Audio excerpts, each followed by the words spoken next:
भूतनी का खूनी बदला। ये कहानी मैंने अपने गांव के ही एक बुजुर्ग जो कोलकाता में काम करते थे उनसे सुनी थी। एक बार की बात है कि कुछ अंग्रेज शिकारी भारत के किसी जंगल में शिकार पर गए। उस जंगल के बाहर एक डाक बंगला था, पर उसमें पहले से ही कोई बड़ा अंग्रेज अधिकारी ठहरा हुआ था। अस्तु इन अंग्रेज शिकारियों को जंगल के बीच बने एक पुराने डाक बंगले में रुकना पड़ा। इस डाक बंगले का रखवाला अपने परिवार के साथ रहता था और डाक बंगले में रुकने वाले लोगों की सेवा करता था। इस रखवाले के परिवार में उसकी बीवी तथा लगभग 14-15 साल की उसकी एकमात्र लड़की थी। एक शाम जब अंग्रेज शिकारी शिकार करके वापस डाक बंगले पर आए तो नहा धोकर पीने बैठ गए। पीने के बाद उन्हें इतनी चढ़ गई कि वे लोग पूरी तरह से बहक गए और उस रखवाले को गोली मारने के बाद उसकी बीवी तथा बच्ची को नोच डाले। इन पापियों को नशे में कुछ भी पता नहीं चला और नोचने के बाद उन दोनों को भी गोलियों से भून डाले और तीनों की लाश को डाक बंगले के पीछे दफना दिए। ये बात आई गई रह गई। अंग्रेजों ने फिर कुछ दिन के बाद वहां कैलाश नामक एक नया सेवक रख दिया। किसी को कुछ भी पता नहीं चला कि इस पुराने डाक बंगले का पुराना सेवक और उसका परिवार कहाँ चला गया। एक बार की बात है कि नया सेवक कैलाश रात को गेट बंद करके सोया हुआ था। तभी अचानक उसकी नींद खुल गई क्योंकि उसे लगा कि दरवाजे पर कोई रो रहा है। उसने एक हाथ में लाठी उठाया और दूसरे में चिराग और दरवाजे पर आकर हांक लगाया, कौन है? इतनी रात गए कौन दरवाजे पर रो रहा है? उसने देखा कि एक किशोरी दरवाजे पर बैठी रो रही है। कैलाश उस किशोरी के पास गया और उसके सिर पर हाथ रखते हुए कहा कि बेटी रो मत, अंदर चल। फिर उस किशोरी के अंदर आने पर कैलाश ने उसे पीने के लिए पानी आगे बढ़ाते हुए पूछा कि बेटी तुम कौन हो और इतनी रात को अकेले इस जंगल में क्यों भटक रही हो? कैलाश की इतनी बातें सुनते ही वो किशोरी और तेज फफक पड़ी। कुछ समय तक तेज तेज रोने के बाद वह थोड़ा शांत हुई और कैलाश को बताई कि वह इस डाक बंगले के पहले सेवक की पुत्री है। फिर उसने ये भी बताया कि कैसे 4-5 अंग्रेज शिकारियों ने उसके पिता को मार डाला और उसके बाद उसके तथा उसकी मां की आबरू को नोच डाला।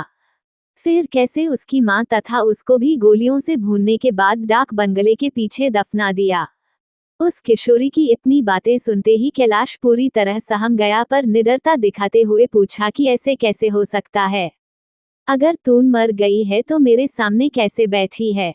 कैलाश की यह बात सुनते ही वह लड़की अचानक गायब हो गई और कैलाश कुछ समझ पाए इससे पहले ही वह उस कमरे की दीवार पर उल्टी टहलती नजर आई। कैलाश यह नजारा देखकर पूरी तरह से सहम गया।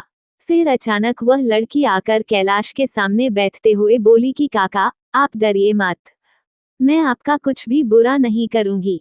धीरे धीरे कैलाश का डर जाता रहा और उसने अपने मस्तक पर आई पसीने की बूंदों को गमछे से पोंछ लिया। फिर उसी रात को उस लड़की ने वह जगह दिखाई जहां उन तीनों को दफनाया गया था। कैलाश ने कुदाल से खोदकर उन तीनों के अस्थिपंजर को निकाला। फिर कैलाश ने उस किशोरी से वादा किया कि वह उन अंग्रेज शिकारियों के खिलाफ कोर्ट जाएगा और किशोरी को इंसाफ दिलवाकर रहेगा। कैलाश की बातें सुनकर वह किशोरी रोते हुए बोली कि काका, आपको कुछ नहीं करना है, बदला तो मैं लूंगी, बस आप मेरी थोड़ी सी मदद कर दें। फिर क्या? उस किशोरी के बताए अनुसार कैलाश ने बीमारी का बहाना बनाकर उस डाक बंगले की नौकरी छोड़ दी तथा उस किशोरी को किए वादे के अनुसार उस किशोरी के माता पिता की अस्थियों को जला दिया तथा उन दोनों के नाम पर पूजा पाठ भी करवाया। उन दोनों की मुक्ति हो गई, पर लड़की के कहे अनुसार कैलाश ने न लड़की के अस्थिपंजर को जलाया और न ही उसके क्रियाकर्म के लिए कोई अनुष्ठान पूजा पाठ ही किया, क्योंकि किशोरी ने कहा था कि अगर उसके लिए भी पूजा पाठ हो गई तो वह इस भूत ही योनि से मुक्त हो जाएगी और फिर उन दरिंदों से बदला नहीं ले पाएगी। समय बीतता गया और अब उस डाक बंगले में कोई नया सेवक आने को भी तैयार नहीं होता, क्योंकि कैलाश वहीं आसपास मंडराता रहता और नए आने वाले सेवक को भूती कहानी सुनाकर भगा देता। कभी कभी वह किशोरी भी अपनी भूती कारनामे से आने वाले नए सेवक को 9-2-11 कर देती। पर उस बंगले पर शिकारियों का आना कम नहीं हुआ, वे आते और खुद ही अपनी व्यवस्था करते। पर जो अब आता वह वापस नहीं जाता, क्योंकि उस डाक बंगले में ठहरने वाला हर अंग्रेज शिकारी उस लड़की का शिकार हो जाता। कभी कभी तो ऐसा होता कि वह लड़की किसी अंग्रेज शिकारी को अपने लटकों झटकों में फंसाकर उस डाक बंगले में लाती और रात को अपने असली रूप में आ जाती और डराकर उस अंग्रेज को मार डालती और उसका खून पी जाती। ये क्रम चलता रहा और उस डाक बंगले में मरने वाले अंग्रेज शिकारियों की मौत रहस्य ही बनी रही। अंग्रेज अधिकारियों के लाख कोशिश के बावजूद न हत्यारा पकड़ में आता और न ही मरने वाले अंग्रेज शिकारियों अधिकारियों के मौत का कारण पता चलता। धीरे धीरे ये खबर आसपास के क्षेत्रों में अंग्रेज शिकारियों आदि में फैल गई कि पुराने डाक बंगले में ठहरने वाले हर शिकारी की रात तो होती है पर वह दूसरे दिन का सूरज नहीं देख पाता।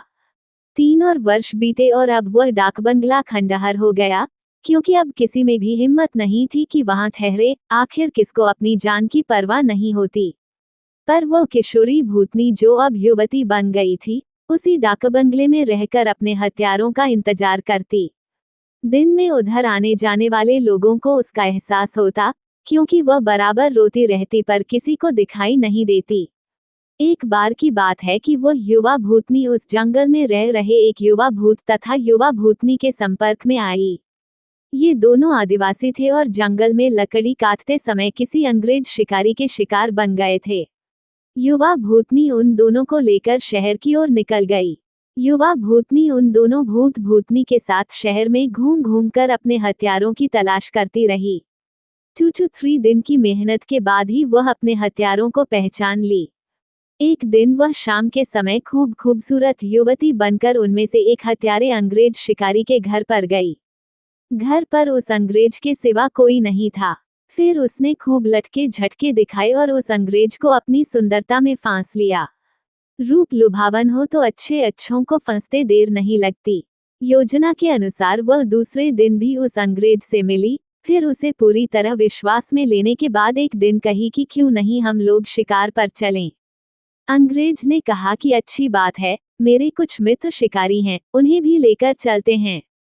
फिर क्या था, उस युवती भूतनी ने उस अंग्रेज से कहा कि मेरी एक और सहेली है, वह भी बहुत ही खूबसूरत है और शिकार पर जाना पसंद करेगी। फिर दूसरे दिन उस युवती भूतनी ने अपने साथ आए हुए दूसरी युवा भूतनी से उस अंग्रेज शिकारी को मिलवाया। अब तो अंग्रेज पूरी तरह उस भूतनी के माया जाल, रूप जाल में फंस चुका था। एक दिन सुबह सुबह वह अपने उन्हीं पुराने दोस्तों के साथ जंगल की ओर निकल पड़ा। दिन भर शिकार करते रहे और खूब मौजमस्ती भी। शाम होने को आई तो अंग्रेज शिकारियों ने कहा कि अब सूर्य ढलने लगा है, क्यों न हम लोग वापस शहर लौट चलें।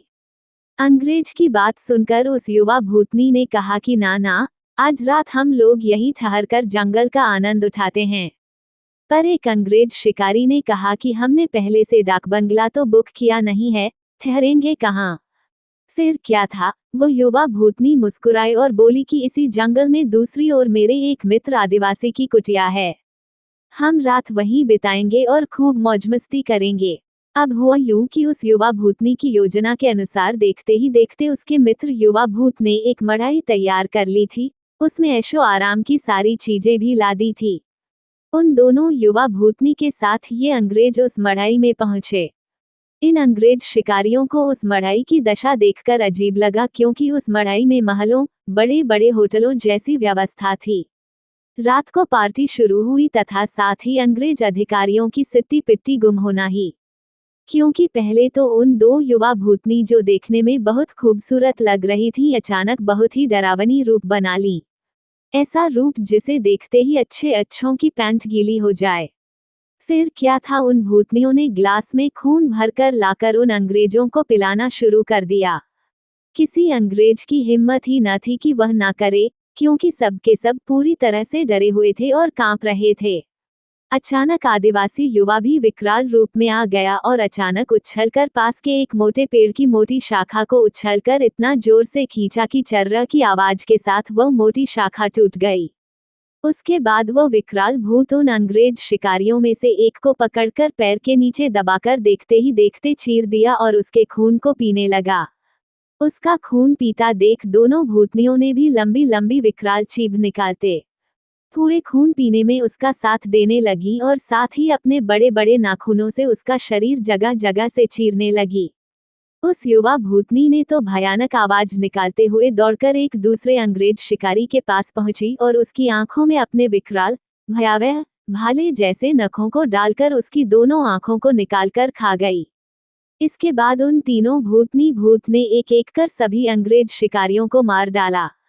दूसरे दिन उन अंग्रेजों की खोज में गए अंग्रेज अधिकारियों को उनकी ऐसी विभत्स लाशें मिली जो देखने में बहुत ही भयावह लग रही थीं। उनको ऐसे नोचा गया था कि लगता था कि यह किसी मनुष्य या जानवर का काम ही नहीं हो सकता। कैलाश को तो सब कुछ पता ही था पर वो किसी को कुछ नहीं बताया। फिर एक दिन समय निकालकर गोपनीय रूप से कैलाश ने उस युवा भूतनी के कंकाल को भी जला दिया तथा उसकी मुक्ति के लिए एक पूजा करवा दी। यह एक काल्पनिक कहानी है, पर हकीकत भी हो सकती है उन लोगों के लिए जो अपनी शक्ति, संबंधों का नाजायज फायदा उठाते हुए गलत कार्यों को अंजाम देते हैं और उन्हें लगता है कि कोई उनका बाल बांका भी नहीं कर सकता। हमेशा वैसा ही कार्य करें जैसा आप दूसरों से अपने तथा अपनों के प्रति चाहते हैं। यदि ये कहानी आपको पसंद आई हो तो अपने दोस्तों और अन्य लोगों के साथ शेयर जरूर करिएगा।